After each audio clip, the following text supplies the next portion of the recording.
హల్లెలూయా, దేవునికి స్తోత్రం. Good morning. దేవుని మాటలు వినడానికి మీరు సిద్ధంగా ఉన్నారా? చిన్న సందేశం అండి. విదిన్ 20 minutes కొంచెం మీ పన్నుపాట్లు పక్కన పెట్టుకొని కొంచెం శ్రద్ధగా దేవుని మాట విని మనసులో వేసుకోనండి. దినమంతా దీవించబడతారు. రెండో చిన్న ప్రార్థన. పరిశుద్ధుడ, నీకు వందనములయ్యా. నీ మాటలు మాకు జీవాన్ని ఇస్తవి. నీ మాటలు మాకు మార్గాలను చూపిస్తవి. నీ మాటలు మాకు జ్ఞానోదయమును కలుగజేస్తవి. నీ మాటలు జీవపు ఊటలు గనుక మా హృదయాల్లో దిక్సూచిలాగా ఉండి ఏ దిక్కుకు వెళ్ళాలన్నది, ఏం చేయాలన్నది నీ మాట నేర్పిస్తుందని నమ్ముతున్నామయ్యా. మాటలాడమని క్రీస్తు నామములో అడుగుచున్నాము తండ్రి, ఆమేన్. అవునండి, మనకు తెలియకుండానే దేవుని మాటలు మన హృదయంలో ఉంటే మనం దారి తప్పకుండా మనల్ని నడిపిస్తుంది. మరి ఎలా ఉన్నారు? బాగున్నారా? ఏదో ఒక కొరత ప్రతి మనిషిని పట్టి పీడిస్తూనే ఉంది. కొందరికి ఉద్యోగాలు లేవు, కొందరికి ఆరోగ్యం బాగలేదు, కొందరికి రావాల్సిన జీతాలు రాలేదు, కొందరికి గర్భఫలాలు లేవు, కొందరికి వివాహాలు జరగటం లేదు. అలాగూ ఎన్నో వెరైటీ ఆఫ్ భారాలు. అంటే ఒక మనుషుడికి ఎన్ని రకాలైన శోధనలు, వ్యాధులు, బాధలు, నష్టములు, కష్టములు ఉంటావు అన్నది నేను బాగా ఎరగగలుగుతున్నాను. ఎందుకంటే వాక్యం విని మీరు ప్రపంచవ్యాప్తముగా ఉన్న అనేకులు వారి భారాలను ప్రభువు విడిపిస్తాడన్న విశ్వాసంతో మాకు వాట్సాప్ మెసేజ్ ద్వారా తెలియజేస్తున్నారు. జస్ట్ ఇమాజిన్, ఒక రోజుకి 2000 వాట్సాప్ మెసేజెస్లో ఎన్ని రకాల స్థితిగతులలో ఉన్న వ్యక్తులు ఎలాంటి బాధల్లో ఉన్నారన్నది గుర్తించినప్పుడు మేము వారి కొరకు భారంతో ప్రార్థిస్తున్నాము. నేను ప్రార్థిస్తున్నాను, కొందరు ప్రత్యేకమైన టీం ప్రార్థిస్తున్నారు. మరలా సంఘం అంతా కలిసి మేము ఉపవాస ప్రార్థనలో వారిని జ్ఞాపనం చేసుకుంటున్నాం. ఏదో ఒక బాధతో ప్రతి ఒక్కరూ సతమతమవుతున్నారు. ఈ బాధలో నుంచి ఎప్పుడు విడుదల జరుగుతుందా అని ఎదురు చూస్తున్నారు. నేను చెప్పనొచ్చేది ఏంటంటే, వ్యాధిగ్రస్తుడు నేను ఆరోగ్యం పొందాలి ఎదురు చూస్తుంటాడు. ఉద్యోగం లేని వాడు నాకు ఎప్పుడు పోస్టింగ్ వస్తుందా అని ఎదురు చూస్తుంటాడు కదండి. మరి ఇంకా మనకి ఒక విషయం కాదు, అన్ని విషయాలు చెప్పుకుంటూ, పిల్లలు లేని వారు మాకు ఎప్పుడు ఇంకా పిల్లలు ఇంకా కలగలేదే అనేది ఈ రోజున ఒక తీరని బాధగా ఆ భార్యాభర్తలు ఉండటం అనేది నేను గమనిస్తున్నానండి. మరి అదేంటో ఈ దినాల్లో because of the air pollution, ఆరోగ్యం లేని పరిస్థితులు, వీటి వలన చాలామంది వివాహమైన తర్వాత గర్భమును ధరించటం లేదు. గర్భఫలం యెహోవా ఇచ్చు దానము, కుమారులు ఆయన అనుగ్రహించు స్వాస్థ్యం. అది భార్యాభర్తలు వారంతట వారు సంపాదించుకునేది కాదు, ఎవరు ఇవ్వగలిగింది కాదు, అది దేవుడు మాత్రమే చేయగలిగింది. అది అద్భుతమైన సృష్టి. తల్లి గర్భములో బిడ్డ ఎలాగూ ఎదుగుతుందో ఎవరికీ తెలియదు. ఎంత అద్భుతంగా దేవుడు సంతానోత్పత్తిని కలుగజేశాడు. కొందరు అడగకుండానే పిల్లల్ని కనేస్తున్నారు, కొంతమంది అడిగి అలసిపోయి విసిగిపోయి కురికిపోయిన వారిగా ఉంటున్నారు. ఎందుకు మా ఇద్దరికి ఒకేసారి వివాహం అయింది, మా చెల్లికి బిడ్డలు పుట్టారు, నాకు పుట్టలేదే, మా పక్కింటి వాళ్ళకి అబ్బాయికి పిల్లలు పుట్టారు, మా అబ్బాయికి పిల్లలు పుట్టలేదే అని వాళ్ళకి చాలామంది కురికిపోతున్నారు. ఇంకో విషయం ఏంటంటే, చాలామంది బిడ్డలు లేని వారి కంటే బిడ్డలు లేరు అనే బాధ, ఆ భార్యాభర్తలకున్న బాధ కంటే పక్కోళ్ళు పిల్లలు లేరా అని అడిగి వారిని అవమానపరచడం తట్టుకోలేని పరిస్థితుల్లో అనేకులు ఉంటున్నారు. గర్భఫలాన్ని కావాలంటే ప్రభువును అడగండి, అడిగినప్పుడు విశ్వసించండి, కనిపెట్టండి. ఆయన ప్రణాళిక మీ పట్ల ఏమై ఉన్నదో ఎరగండి. ఒకవేళ ఎంత ప్రార్థించినా కొందరికి పిల్లలు కలగకపోవటం కూడా నేను గమనించానండి. విశ్వాసంతో 15 సంవత్సరాలు 20 సంవత్సరాలు ప్రార్థించినా కూడా, మంచి భక్తి కలిగిన వారు కూడా, విశ్వాసం కలిగిన వారు కూడా గర్భఫలం లేకపోవడం చూసినప్పుడు ఎందుకు అనే ప్రశ్న వస్తుంటుంది. కానీ దేవుని యొక్క ప్రణాళిక మరొకటే ఉంది వారి పట్ల. ఒక పాస్టర్ గారు నాకు బాగా తెలుసు.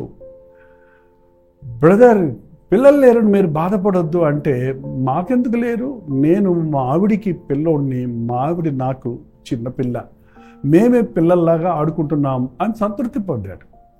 పిల్లల మధ్య పరిచర్య చేస్తున్నామని ఘనంగా చెప్పుకోగలిగాడు.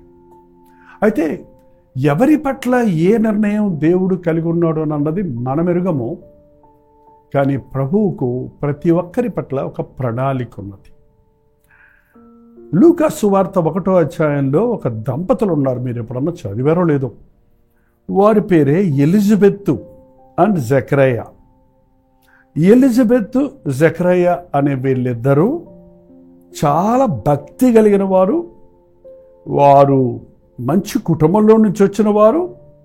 5వ వచనం చూస్తే, జకరయ్య అని ఒక యాజకుడుండను, అతని భార్య అహరోను కుమార్తెలలో ఒకతే, ఆమె పేరు ఎలిజబెత్.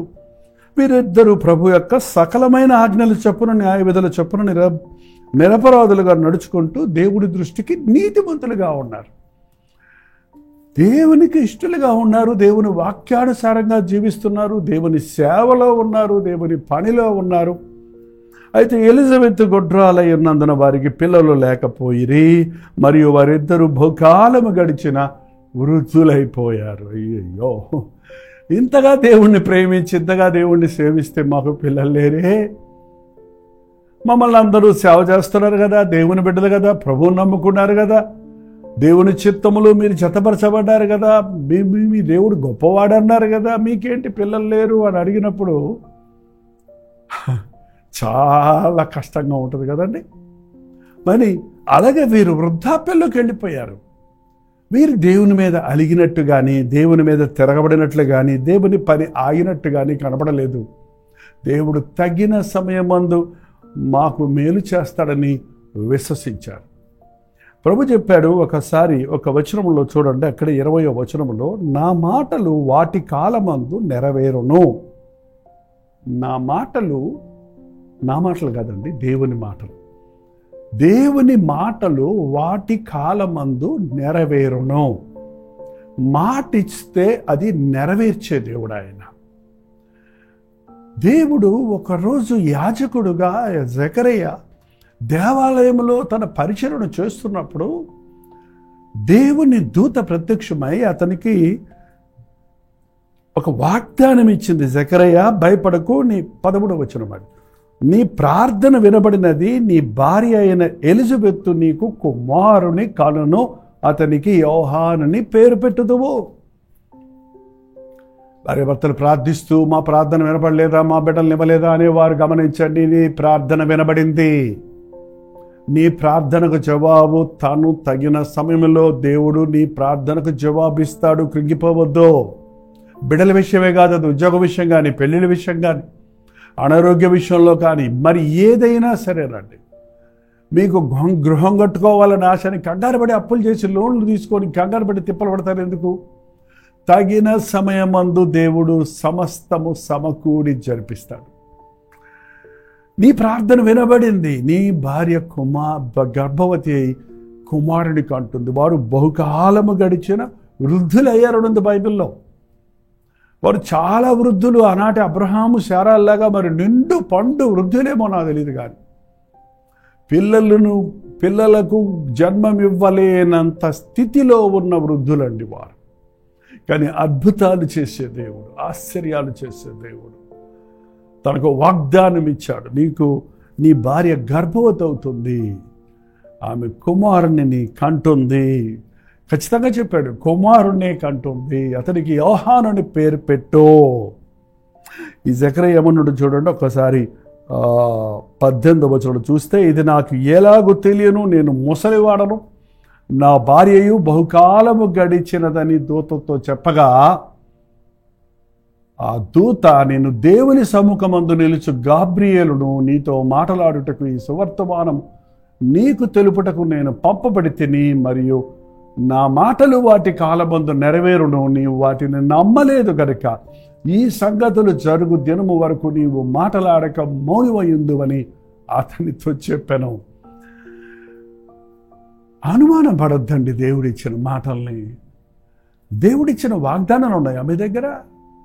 ఆ వాగ్దానం నెరవేరలేదేంటి, ఇంకా నెరవేరలేదేంటి, ఇంకా నెరవేరలేదంటే ఇంకో సంవత్సరంలోకి వెళ్ళిపోతున్నామే అని కంగారు పడుతున్నారా?